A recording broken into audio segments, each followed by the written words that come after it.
রহমতুল্লাহ। Hi guys, সবাই কেমন আছেন? আমি আলহামদুলিল্লাহ আপনাদের দোয়ায় অনেক ভালো। আজকে আমি আলোচনা করব মা বাবার বিষয় নিয়ে।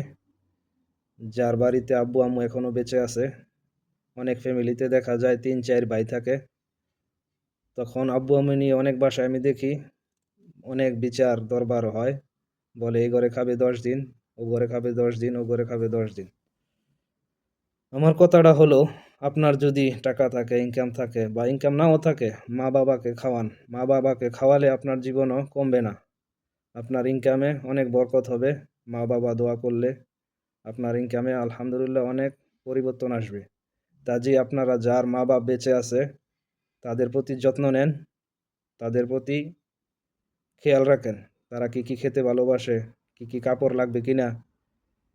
রাত্রবেলা সারাবিল কাজ করলেন, মার জন্য একটা আপেল বা ২টা ফল, যেকোনো জিনিস নিয়ে যেতে পারেন।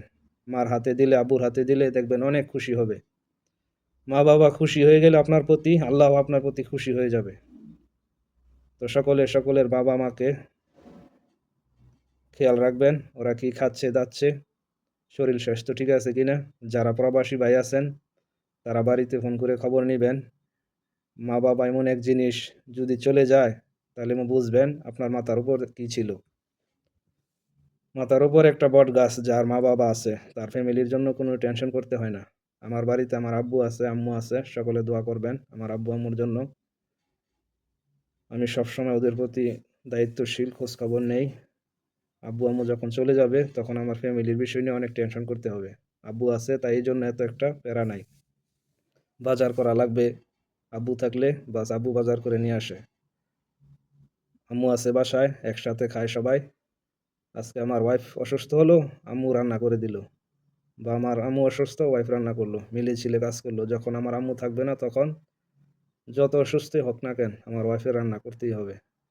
কাজেই যার যার বাসায় আব্বু আম্মু আছে তাদের প্রতি দায়িত্বশীল হবেন, তাদের খোঁজ খবর নিবেন। অসুস্থ থাকলে তাদের ওষুধ এনে দিবেন।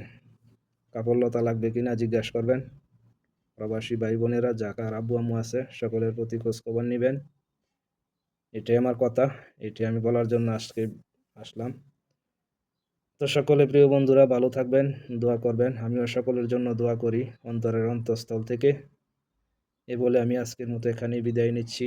সকলে আমাকে সাপোর্ট করবেন, আমিও সকলকে সাপোর্ট করি। লাইক কমেন্ট শেয়ার করবেন। আসসালামু আলাইকুম রহমতুল্লাহ।